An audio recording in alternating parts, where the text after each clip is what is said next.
Yeah, let's go deeper into the funnel. That is a red alert. That's like alarm bells should be going off that these are hot leads that should be being engaged.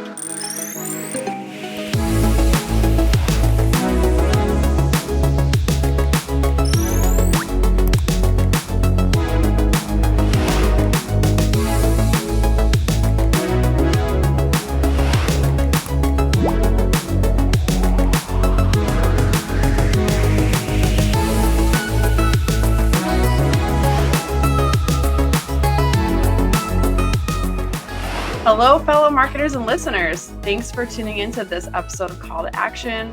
I'm Janet Mesh, CEO of Aimtal. Aimtal is an integrated marketing agency. We specialize in B2B marketing for product companies, and super excited to have you here to our show. So Call to Action, in each episode, we analyze and discuss the latest trends, research in B2B marketing.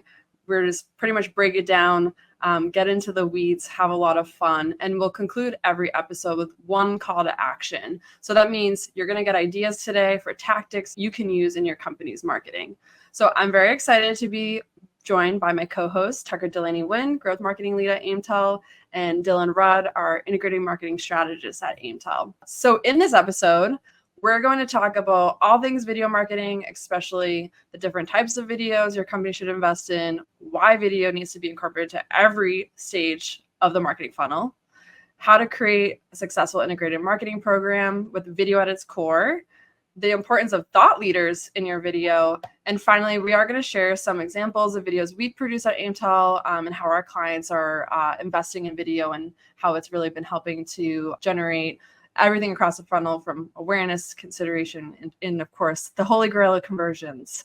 So whether this is your first episode you've tuned into before, we would love it if you like and subscribe to our Aimtal YouTube channel. We are going to be releasing new call to action episodes every month. So before we get into this episode and you can hear Tucker and Dylan share all the knowledge, I actually wanted to give you all a call to action at the beginning of this episode. We're switching it up a little bit. We'll give another one at the end. At this moment, if you're wherever you're watching, would love for you to take a moment right in the comments of this video and answer the question, how are you leveraging video for your company in 2024?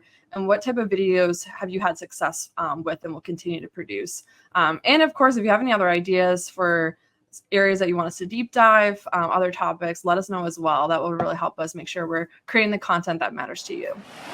So it's time to dive into everything I just covered. We got a lot of ground to cover. I'm super excited. So Dylan, let's kick off with you. I'm so excited for everyone to meet you if they haven't already, but you've helped us build our video production approach, processes, and strategies for clients over the past 3 years at Aimtal. So super excited to have you here. We're going to get into a lot of good stuff. So to kick us off, let's do as marketers do, swap some stories. Can you tell folks who you are, what you do at Aimtal? Over to you. Yeah, 100%. Super excited to be here as well. As Janet mentioned, I'm Dylan Rhudd. I've been curating short and long form content for clients for the past 5 or so years. A lot of that just involves, really identifying areas where clients can incorporate video into their content strategies to help to support their goals and everything. And then also helping to bring those ideas to life by, concepting, storyboarding, facilitating recording sessions, all of that fun stuff. So definitely very excited for this deep dive. I'm super excited and passionate about video content as a whole. I definitely think that the demand for it has been rising a lot as people really start to realize the true value of video content and like the flexibility with it, the different creative options for, showcasing your products and your services. So definitely excited for today's deep dive and appreciate you guys.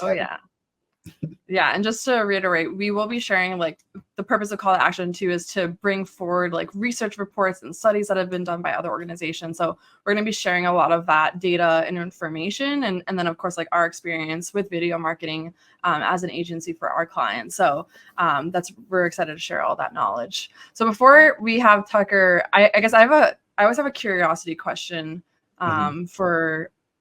primarily for anyone who's on the show. My question to you, Dylan, is to get a little bit more of your personality and get to know you a bit more is, what was your first experience with creating videos? When I asked you that question, what's one of your first memories?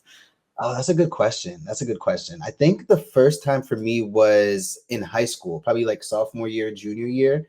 there was like this organization called like the Business Professionals of America. They would have you Oh, do like what? You did that in high school? That's so cool. It was, yeah, shout out to BPA. It was a fun time for sure. Like it gives you like there's like a lot of different contests and stuff. I am competitive, I will say. That was my first draw. I'm like, I definitely would love to, figure out what this looks like in terms of marketing, where I can get involved. And there's just a lot of like different competitions. You could do like the state level, go on to national level, etc. And then there's like team and individual contests. So one of my friends was doing like the video contest. He was in the video space well before me, but he asked me to just be a part of the team, help get the script together and everything like that. And every year they give you kind of a prompt. I want to say it was something like, make a 2-minute video about like, recycling initiatives in your city or something like that. Like you're supposed to do like a PSA of sorts. Which city was it? Where were you? Oh, I was in Delaware. Yeah, born Delaware, and raised in Delaware. So this is in Bear, Delaware. Very quiet town, East Coast and stuff. But yeah, we were supposed to make like a 2-minute PSA and like involve our teachers, put a script together, put a storyboard together, just like the whole nine. And that was definitely a very fun experience. Like just being kind of like behind the camera and getting a sense of what goes into making like a 2-minute video. You see that on TV all the time. And I'm like, oh, like they just filmed, put it together, whatever. But really seeing how meticulous it is, getting the different clips and splicing them all together and, cutting out the ums and the ahs, like it was definitely a really interesting time. So that's the first one that comes to mind for sure. Amazing. Well, can't wait to talk more. I love how you said I'm very competitive, so we'll definitely share some tactics where folks can compete with their videos. You got a mastermind here, Dylan. All right, amazing. Over to you, Tucker. Please introduce yourself to the audience, our co-host of Call to Action, and I'm gonna ask you the same question. So if you could share your story too. What was your first experience with creating videos? Like when I asked you the question, what's your first memory? Hello. Yes, thank you, Janet. So I'm Tucker Delaney-Winn, growth marketing lead at Aimtal, driving demand, leads, and revenue for B2B technology companies. Dylan, I just want to clarify. So in high school, it was a business professional association. What was the BPA? What did that stand for? Oh, Business Professionals of America, BPA. Business Professionals of America. Even cooler. Okay, so even cooler. And you made a video about recycling. Yeah. Okay. So my first experience, I'd say mine was probably a little more professional than yours and probably a little more better for the social good than yours was. I have two of my best friends. We're all dads now, which is kind of crazy. But about 20 years ago, we were in my friend's basement making music videos. So really helping society, really getting out there, causing, I think recycling went up by like 10x after we made these music videos. But yeah. So I think the first one we ever did was Eminem's "Lose Yourself." We felt like his music video didn't really do it, so we wanted to make our own. And I would love to tell you guys that I was there starring as Eminem, the rapper, but lo and behold, I was a backup dancer.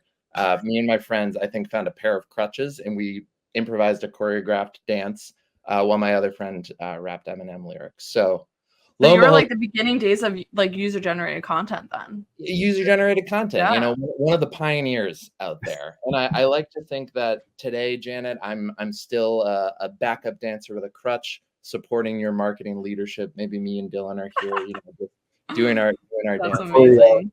Absolutely. Did you use a camcorder? Oh yeah, we had a camcorder. The one that flip up and you could watch yes, exactly. That's where the video passion came through. But no, clearly, Dylan, you were doing much more impressive things, which I'm not surprised about at all. Janet, we got to bring you into the mix here. What was your first video?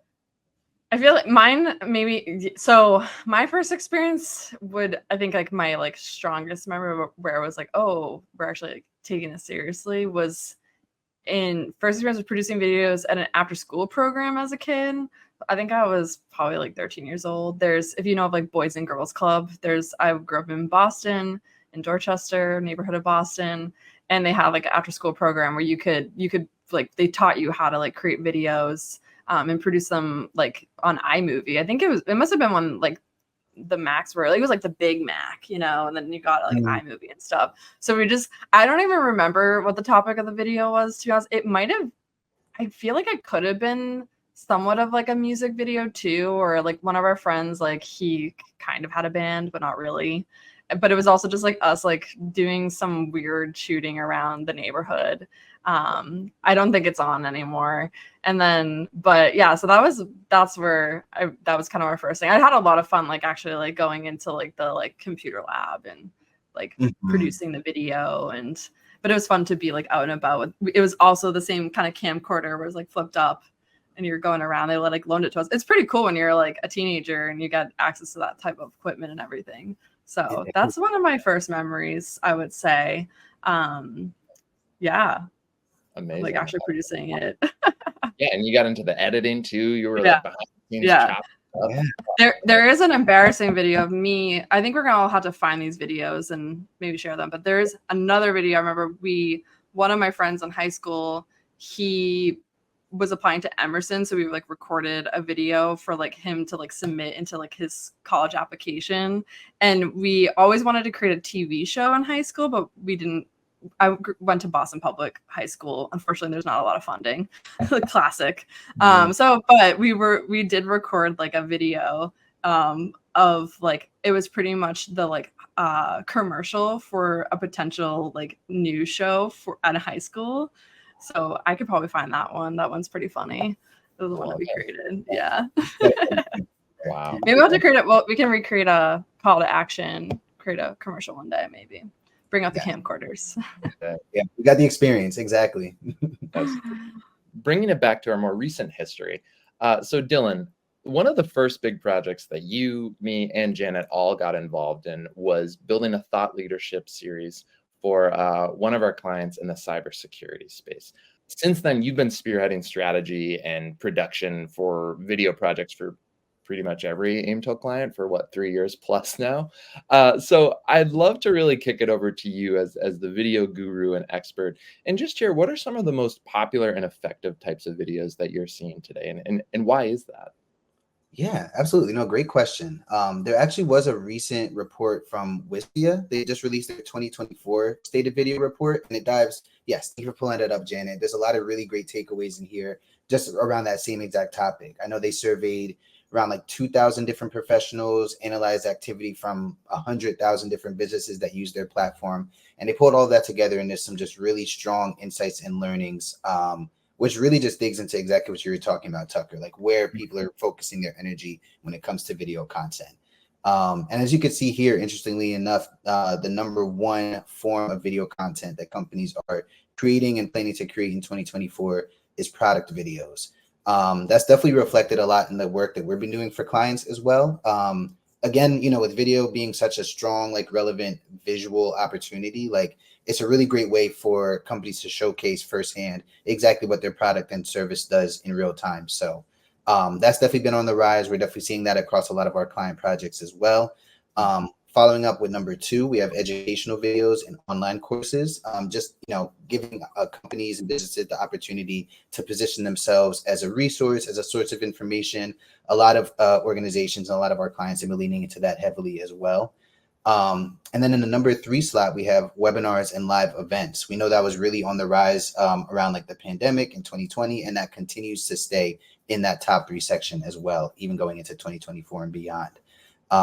Interestingly enough, social media videos has now in the number 4 slot, which might be a bit surprising at first glance, but at the same time, a lot of our clients have been investing more in, more of the webinar space, the educational video space, more of those like evergreen pieces of content that people can revisit, a little bit more long form in that sense as well.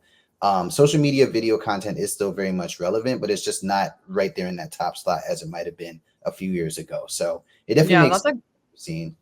That's a great observation, Dylan. I think I was surprised to see this from in the Wistia's State of Video report from this year, that social media videos isn't that top spot of where people are investing, which, when you think of video, you immediately think of social media videos like Instagram Reels, TikTok videos.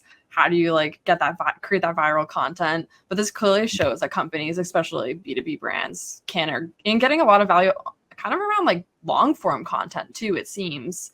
Not just, a 30-second clip. I think that's valuable, but where you're investing in product videos, like the educational explainer videos, webinars. I mean, we're doing this type of content, right? It is long form. So I think we'll get more into it for sure in a little bit of how you can kind of take that long form content and slice and dice it.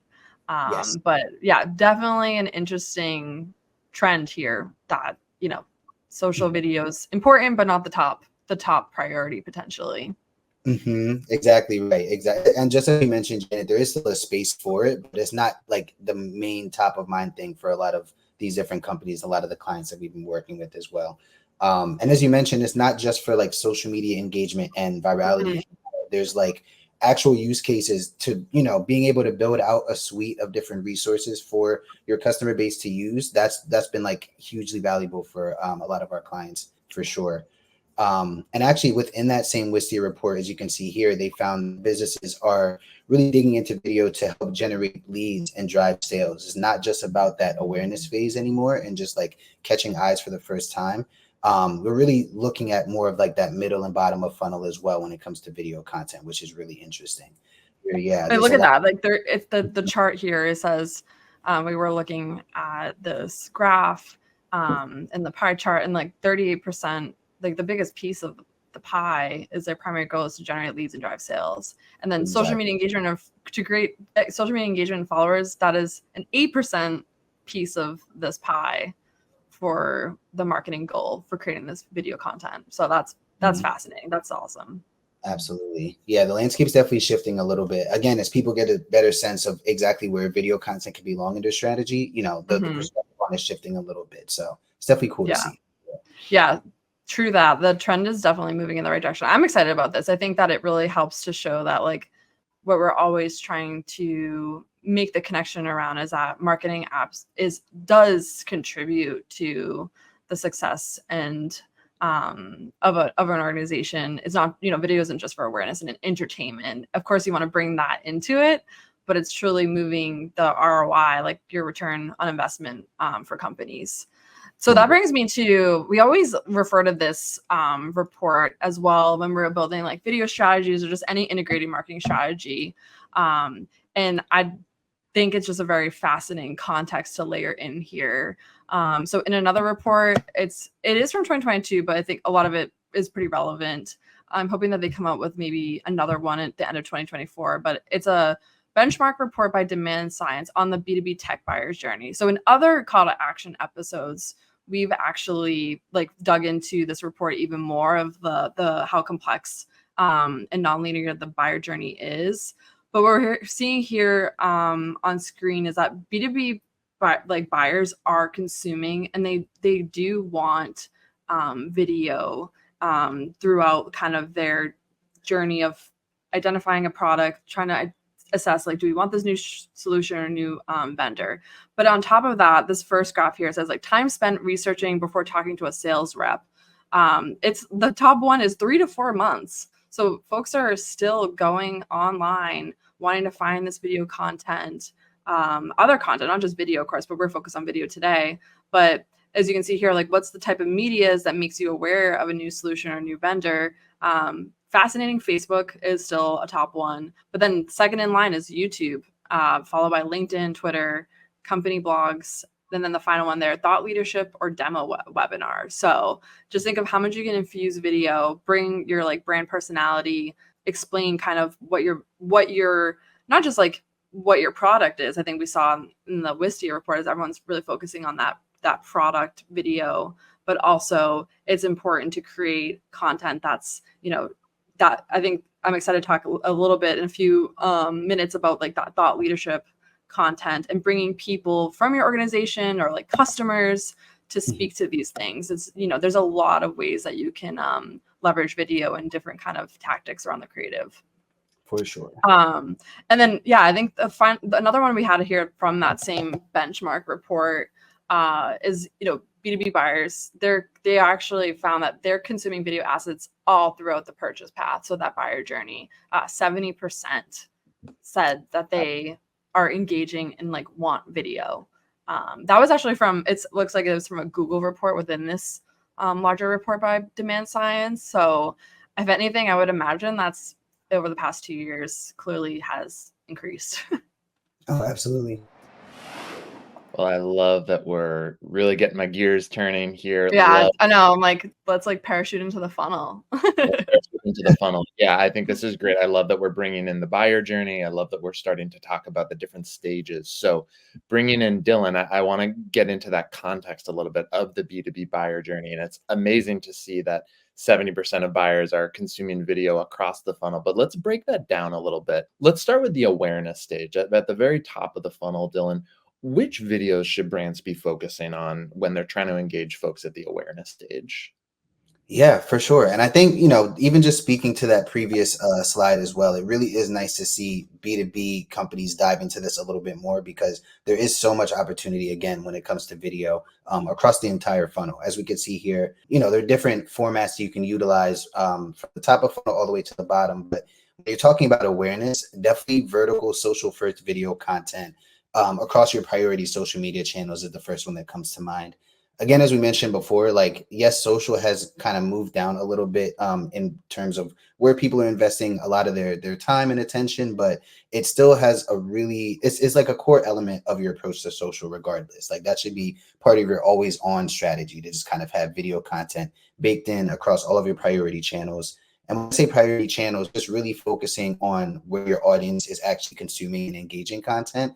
That's the big one for sure. So for B2B brands, as we saw before, LinkedIn, YouTube, those are really great areas to zero in on when it comes to the top of your funnel and finding good video content. Just really meeting them where they are, is really the name of the game there. But yeah, while you definitely can repurpose videos across channels, you really do want to focus on like those key areas where you're getting the most engagement with your audience. So I definitely would recommend digging into vertical social first content, especially with YouTube. Actually, YouTube Shorts, I've been Yeah. talking a lot, Janet. Like, it's rising in popularity like crazy. It's been integrated Oh, right yeah. into YouTube feed. When you open the app on mobile, like, you're brought into YouTube Shorts first, like, of course, because it's mobile experience with the vertical videos, but they're really prioritizing. Actually, LinkedIn just is rolling out. I have the beta on my LinkedIn app. Some people, I don't think they have it yet, but they're rolling out vertical video on LinkedIn as well.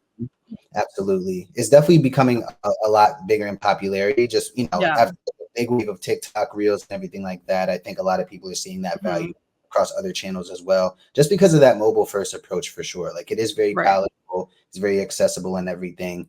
One thing I would say though on that topic, because I've been seeing a lot of this with, various recent trends and stuff. We have like the Brat Summers and everything like that. I think there's definitely opportunity to dig into that with B2B. Like, I don't think that B2B marketers should shy away from digging into trends because, just in terms of like the relevance and being part of like the social conversations, I think there's a lot of opportunity to cross those worlds and things. But as B2B marketers, it is important to it's a balancing act, like, you want to make sure that it makes sense for the brand as well in the way that you're attaching yourself to these different things. You don't want to just do a trend to say that you did the trend, like just check something off of the box. Like, I think there's definitely opportunity to lean into trends, especially when it comes to social first video, but just be mindful of that and kind of find that balance between, participating in the trend while still making sure it stays true to your company's core values.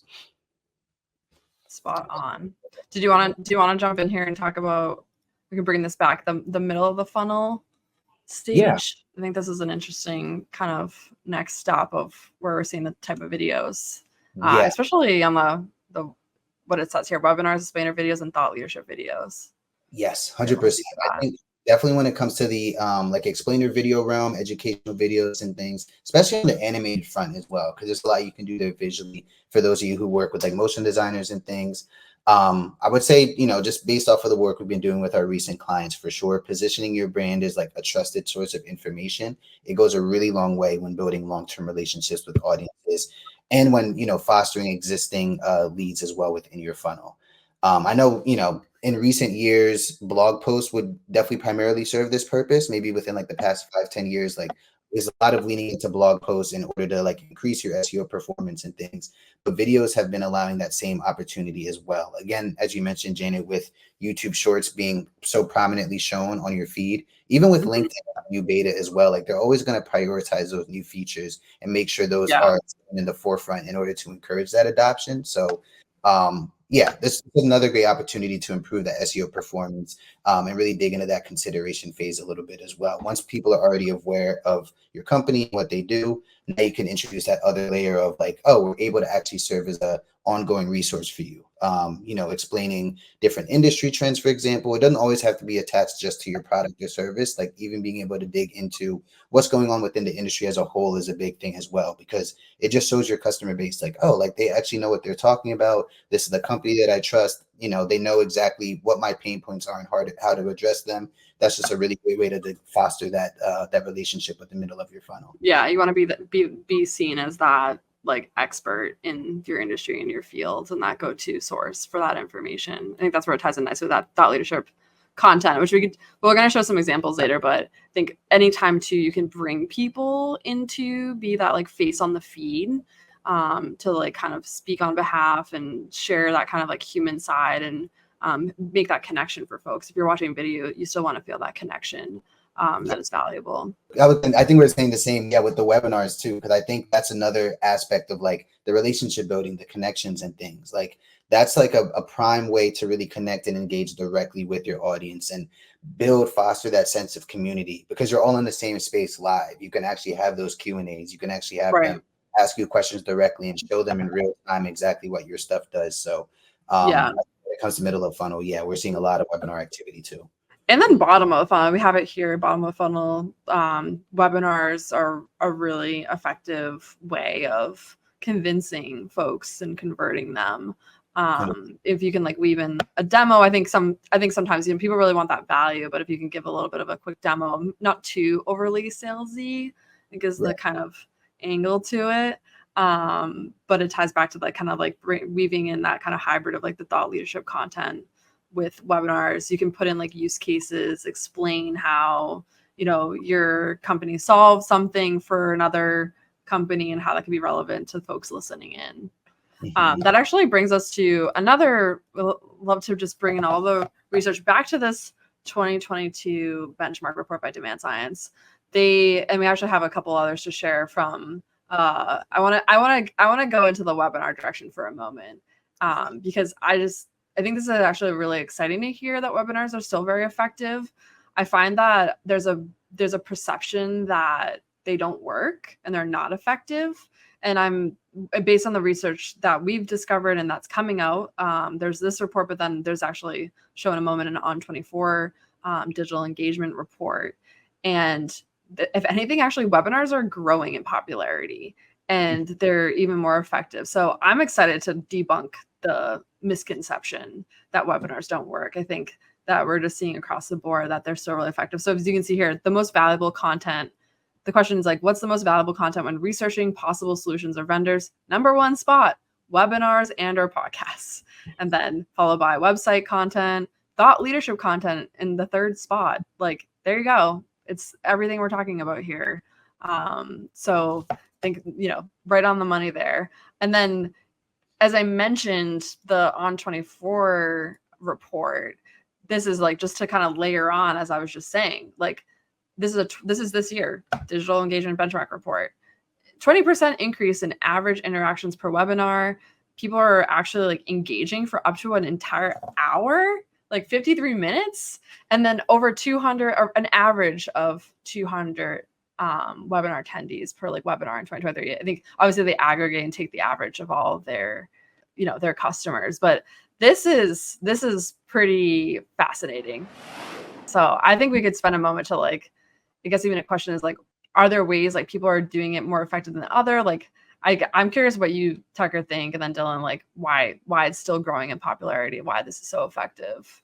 Yeah, absolutely. I mean, these are amazing to see. I mean, like you said, just looking here at this chart from On24, 53 minutes being the average duration of webinar engagement. Incredible. People taking time out of their busy days to come learn about your product, watch demos. Right. That's amazing.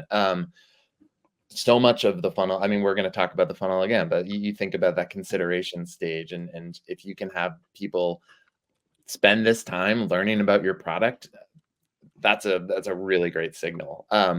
But to a larger point, the reason that we love webinars so much is that they can be a fantastic anchor for integrated campaigns. They're really a gold mine for that. And we're going to get into what I mean by that a little bit more. But one thing just off the bat is that webinars serve multiple functions, or can serve multiple functions, in a way that almost no other marketing asset can do. I'd love to dive into that, in a couple different ways from a few different angles. But if we just think about our buyers for a second, webinars are a mechanism to do two things that I think every marketer should be trying to do: show your product's success and show your product in action. A webinar can do that in a way that I really can't think of another marketing asset that can do that as well. You think about, from the product success side, showing use cases, showing benefits. As a bonus, if you can ever get a customer of yours to join a webinar, be a guest, that's incredible social proof. That's a way for them to come on and validate your product, verify the information that's being shared, be seen as a trusted source. We've done that at Aimtal a number of times with clients, and it works incredibly well. And then on the other side, as you were mentioning, Janet, showing demos, that's a way to show your product in action. And if you can show it in the space where it's being used, how it's being used, how it's driving success, that's just, again, an incredible thing that really can't be done in any other way. So that's just off the top some reasons why I think webinars work really well. Let's again get into the funnel. And Dylan, I want to bring it back to you to talk awareness. We talk about webinars driving thought leadership. Would love to just hear a little bit from you about how you think about webinars at the top of the funnel and what they can do. Yeah, 100%. I think you're spot on with your analysis of just the ability to really engage with your customer base and, have that like one-on-one, not one-on-one, but like real-time interaction, I guess you would say, when it comes to the webinar content. One thing I did want to point out as well when it comes to like the registration rate, because I think sometimes it can be discouraging for, maybe the first, second time around if you have X amount of registrations and then not as many like actual attendees for the webinar itself. One thing to keep in mind when it comes to the lead gen angle is that, just that initial registration alone is a great sign. When it comes to lead scoring, that's like a couple of points in the right direction as well, because it already shows a sign of interest. They're really curious about what you have to say, the information that you have to offer, and things like that. So even if someone does register and don't end up attending, don't take that as a sign of like disinterest at all. I think there's still Right. a lot. Well, a lot of people will sign up to get it. I do that all the time. I'm like, I can't attend that, but I know I'm going to get the webinar and the content afterward, and then I'll watch it on my own time. But you want to hit both experiences, like Absolutely. give people the content so that they can consume it in the ways that they like, when they can and how they want to. I think that follow up is like an important piece of it. Absolutely. Yeah. Yeah, 100%. If you're able to, do you think? Oh, go on. Oh, sorry. No, I was just going to say, like, if you're able to even deliver with that on-demand aspect as well, that there's like longevity to that as well. It's like, okay, like I know that I'm going to be able to get these resources. Maybe I will be able to attend the next one. Like you're on their radar now, so definitely. Right. Mm-hmm. Exactly. Yeah. And I think also it kind of, what's interesting to hear about this is like the average duration of a webinar engagement is 53 minutes. One, that's a long time. Like I think that is a cool, like debunks a little bit, especially because there's like obviously a younger generation, like our generation and younger are the decision makers of organizations. Like they're moving up in their career and their ranks. But it doesn't mean just because like the TikTok generation is entering the workforce that they don't want longer form content. I think that's what's kind of cool. It's like, actually, like you should create that content too, but there's still value in creating this longer form webinar content, these types of videos. And then we'll talk about like how you can kind of repurpose that in a bunch of different ways. Yes. Awesome. So I guess back to the question a little bit of like, I'll bring us back because I kind of put us on a tangent as I do. But let's bring it back to that funnel of like that awareness stage, Dylan, of just like using this as a mechanism for thought leadership. And we found another kind of report and stat that was really interesting. I'll pull it up here. Mm-hmm. So this is a B2B thought leadership impact study by Edelman and LinkedIn. So they kind of did a little bit of an analysis on the importance of thought leadership and content. If you want to speak to this a bit.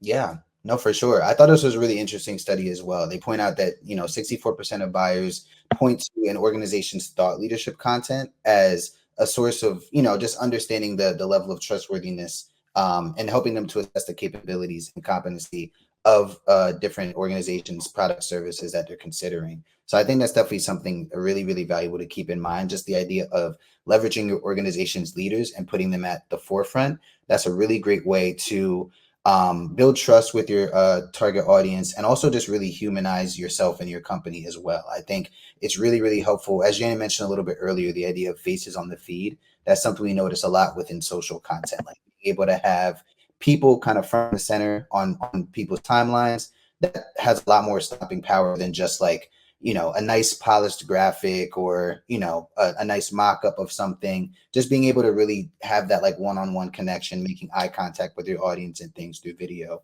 has proven to be very, very valuable, as we can see with this study as well. Even on the other side here, the idea of buyers saying that thought leadership is an important like proof point to show that an organization genuinely understands, can solve your specific business challenges. I think that's really important to keep in mind as well. Just being able to put your organization's leaders front and center and have them explain exactly, what their value prop is, and how they can help their audience. I think that does wonders for just being able to earn that trust and credibility with your audience. So going into like the kind of consideration, decision, middle to bottom of the funnel, like what have you seen? Like what's your take on this?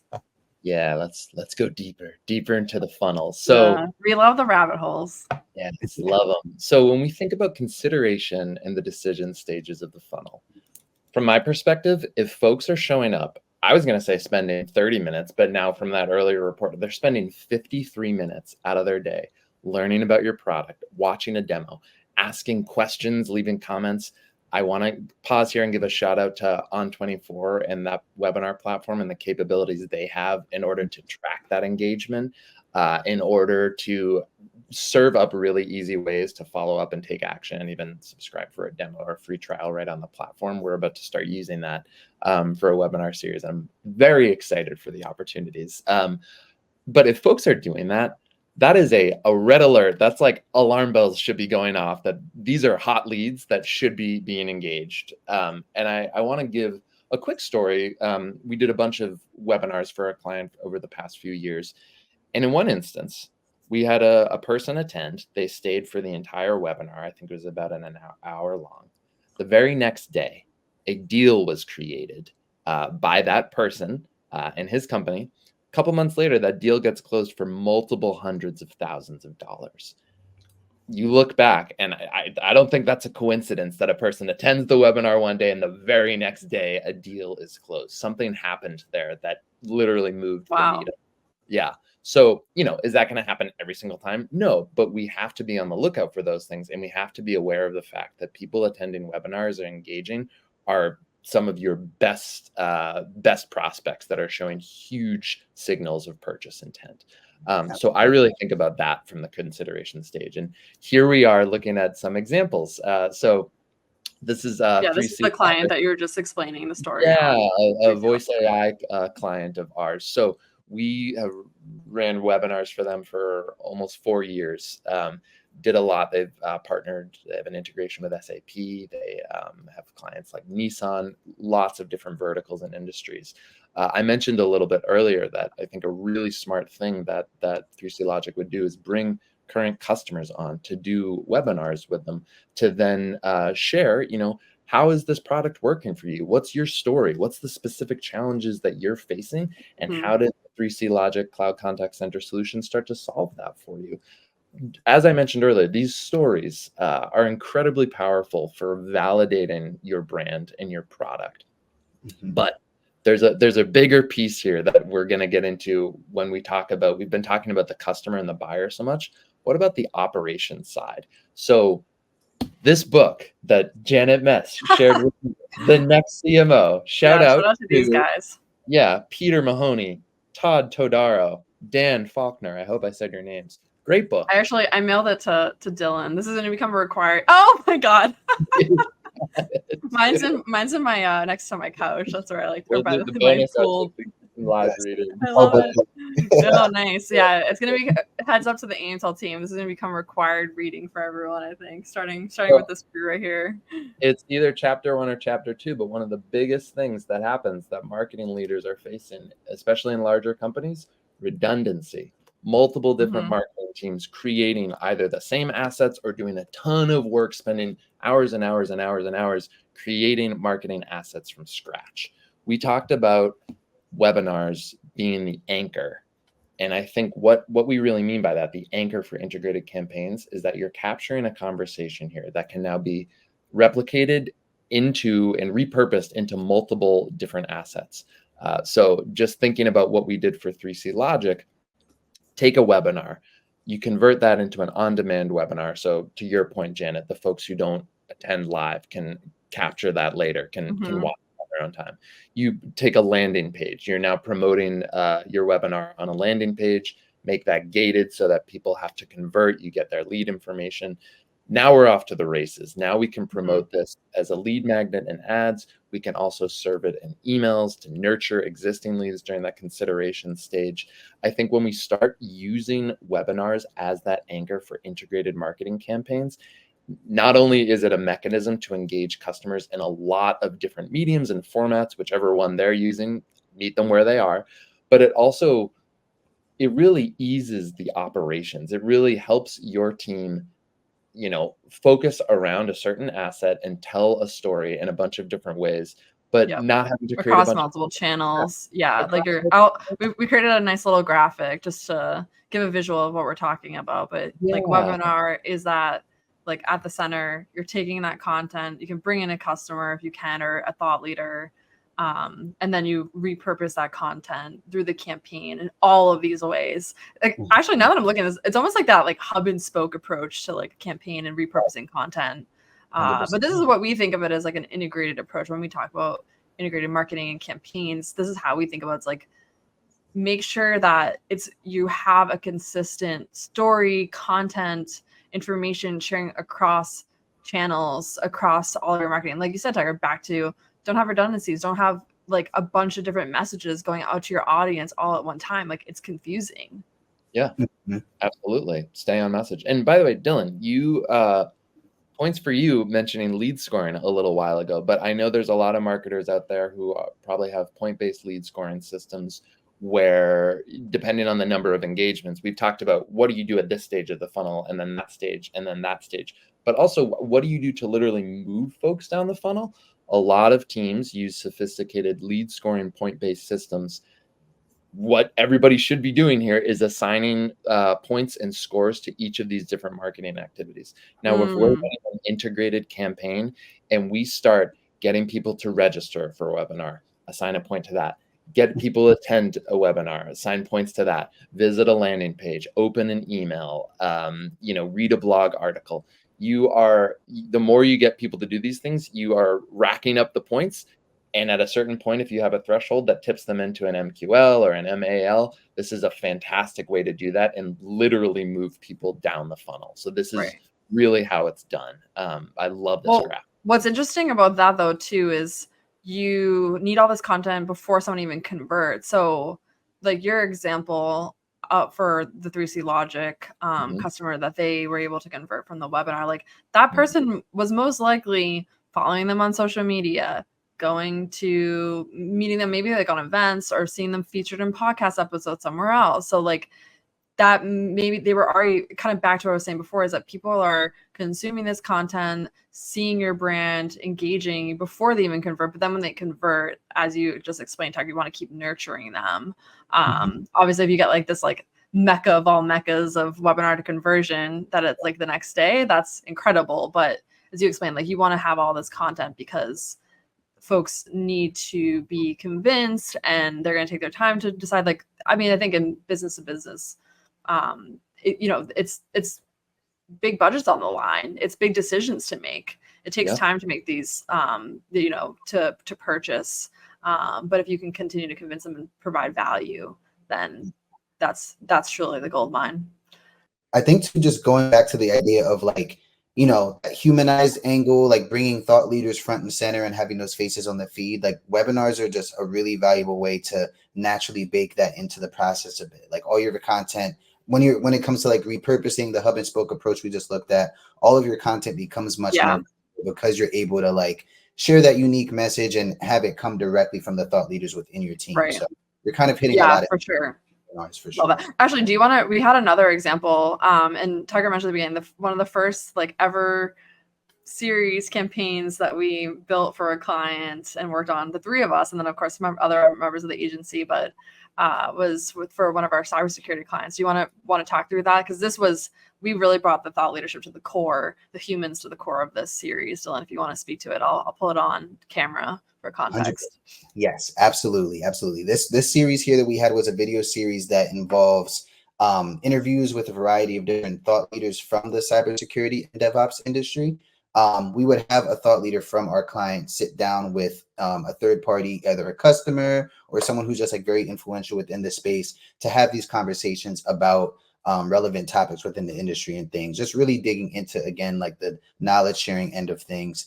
One thing I would mention here really quick before we dive into, like when it comes to thinking about webinars, thinking about video content and things, I would definitely encourage marketers to not think in the silo of like one individual webinar, one individual video. There's a lot of value in having like episodic recurring series and things, because you can then, really tailor your content around very specific pain points or questions while keeping it all cohesive within like the same series. It's just another way to gain new leads, nurture existing ones, and really customize your message towards very specific people and very specific pain points. And this was the first episode of like 10. Yes, exactly. It was 10 for the first season. We started diving into another season as well. So I think overall we have maybe like 12, 13 episodes spanning across a variety of different topics.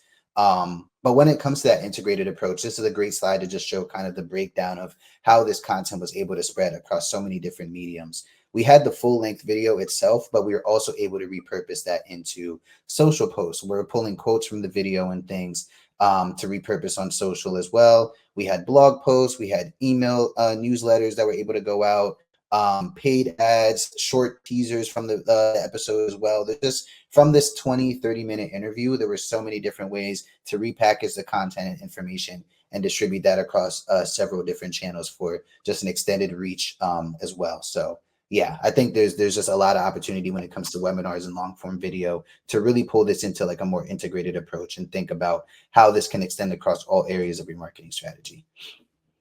Yeah, and I'll just jump in here. This, for Prisma Cloud, as we took this series, it also became a great mechanism for lead generation, kind of as we're talking about, Dylan. Able to take these videos, able to get people to subscribe to the series, using LinkedIn ads to generate new subscribers with a DevSecOps audience. Just a really fantastic way to package this all together, drive that integrated campaign, and bring in new leads. So yeah, it was an awesome series to work on, and I think a great example of what integrated marketing success can look like. Mm-hmm.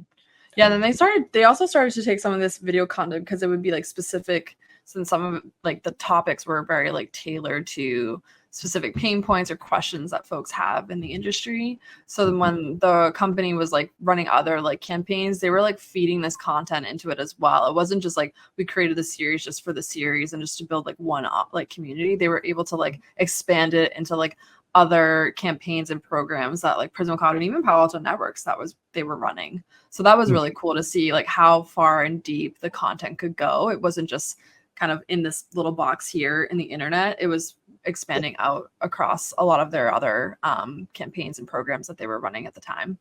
Absolutely. I think that's where the flexibility and the beauty of having like an episodic video series, because you can build it around any initiatives that come to light that you want to just attach to some video content. You already have an initiative that's already built for incorporating that into it. You don't have to like create a whole video from scratch. You have branding you can bake into it and everything like that. So yeah, I definitely think there's a lot of value in having that episodic content for just like a recurring series that you can attach to any campaign, any relevant topics, and all of that good stuff. So yeah, I mean, I think you pretty much covered it, Dylan and Janet, but just, I think that series, just the idea of creating repeatable mechanisms for lead generation, creating those opportunities to attract each different target persona through intentionally selected webinar topics or video topics, and really tailoring that content around very specific pain points or questions, as you're mentioning here, Dylan. Yeah, just a super effective way to both gain new leads, but also nurture existing ones, which is kind of the name of the game, doing both of those things. So, yeah. But yeah. Yeah, thank you both for sharing all your knowledge and experience and insights. I mean, we covered a lot, everything from strategy types of content to the operations of how to even take, one webinar video and repurpose it across multiple assets and channels. So some really good stuff. Very exciting. And like the other things, I mean, I think we also touching on, we don't want to overlook is like bringing in that thought leadership, making kind of also just debunking some of the misconceptions too. I think as we talked a lot about that as well in today's episode. So big shout out to the companies that we feature today and their research reports and studies. Like with them doing that, we're able to bring and better understand like how all this is actually like trending. So we're excited to keep sharing it with everyone on Call to Action. So we'll conclude here with our final segment of the show. I'll go to you first, Dylan. What's your call to action to our audience today related to video marketing strategy or operations? I would say if I had to pick one, because I could definitely yap about this all day. I'm glad Yeah. But yeah, I think if I had to just pull it all together into one package, I would say really just encourage all marketers to start thinking about video content outside of just a singular one-off YouTube upload. There's a lot of long-term plays when it comes to leveraging video throughout your marketing strategy. So definitely keep that in mind. I really like the opportunities that we mentioned in terms of repackaging long-form content into short-form content for social, repackaging that into blog posts, being able to pull downloadable guides out of longer webinars and things like that. There's so many different opportunities. It's such a flexible and creative avenue for creating content. I definitely encourage all marketers to just really explore all the different opportunities, from video testimonials, company culture content, behind the scenes of production processes, anything that you think your audience would be attracted to. Just give it a try, put some content out there, and really start to leverage video in many different aspects. It's not just putting up one video and kind of letting it be there. There's definitely more of a long-term play when it comes to producing consistent video content. So definitely keep that in mind for sure when it comes to your marketing strategies. Thanks, Dylan. Awesome. Tucker, over to you. Same question. What's your call to action to our audience today related to video or webinar? Yeah. Test running a lead generation campaign using an on-demand webinar as your lead magnet. Hopefully you have an existing webinar, convert it to an on-demand webinar, set up a landing page, slap that webinar on there, make it gated. Now you have a gated landing page. Start running LinkedIn ads against your target audiences, drive them to that page, get them to download the webinar. Hopefully you've got an automated email nurture going off of that. Start assessing that lead quality. Are you getting your ICP from these webinar ads? We've done this for clients and seen really, really good results, driving a ton of quality leads. So definitely recommend trying that out if you haven't before. So Janet, let me bring that back to you. What's the call to action today? Okay, it's gonna be hard to break it down to one. I might have to go for two, but I'm excited about the investing. I think it's very exciting. The research is showing that there is a lot of value to creating longer form videos and webinars. We saw people are engaged up to 53 minutes on a webinar from On24 of this year's report. So I think just getting started, create that long form video, and then as we discuss and we're recommending is repurpose it across different types of videos and channels. And I think that I want to go for a second call to action on top of that, because I find that, of course, video does take time to prepare and plan and produce. But at the same time, I think that there's a little bit of misconception there as well, as folks don't necessarily your audience may not need this Hollywood production of an interview or a video. Actually, I think people just really want the information. There's a lot of information out there already. So if you can make it easier for them to consider and make a decision through your video content, I think it's more just about getting on camera, talking things out, bring your customers, bring your people in, and have a good conversation and share that knowledge forward. So that's my kind of twofold answer to the question. But love twofold CTA. I like it. Incredible. Well, thank you, Tucker. Thank you, Dylan, for joining this episode of Call to Action. by Aimtal. A lot of, as always, amazing insights, little knowledge nuggets, much appreciated. And then for those of you who watched this for 53 minutes, thanks for sticking around. But yeah, please do, share with us in the comments, like, what are you seeing, what's working for you, and what are you going to take action on from what we shared today? We'd love to hear that, and also any other ideas that you have for future content that we can go find some research, get that information, distill it down for you. Definitely subscribe so you don't miss an episode. We're going to be publishing these once a month. And then finally, we didn't get into, I think, a big angle of this too, which we somewhat touched on, is with video content, there is a lot you can do for like ranking in terms of like SEO optimization, people discovering your content. So I think that maybe that's the next episode, guys. We can noodle on that one. But in the meantime, we do have a free guide that Aimtal produced and created as a YouTube and SEO optimization guide. So that's also in the show notes. Download that, get some ideas of how you can just really kind of juice up your content.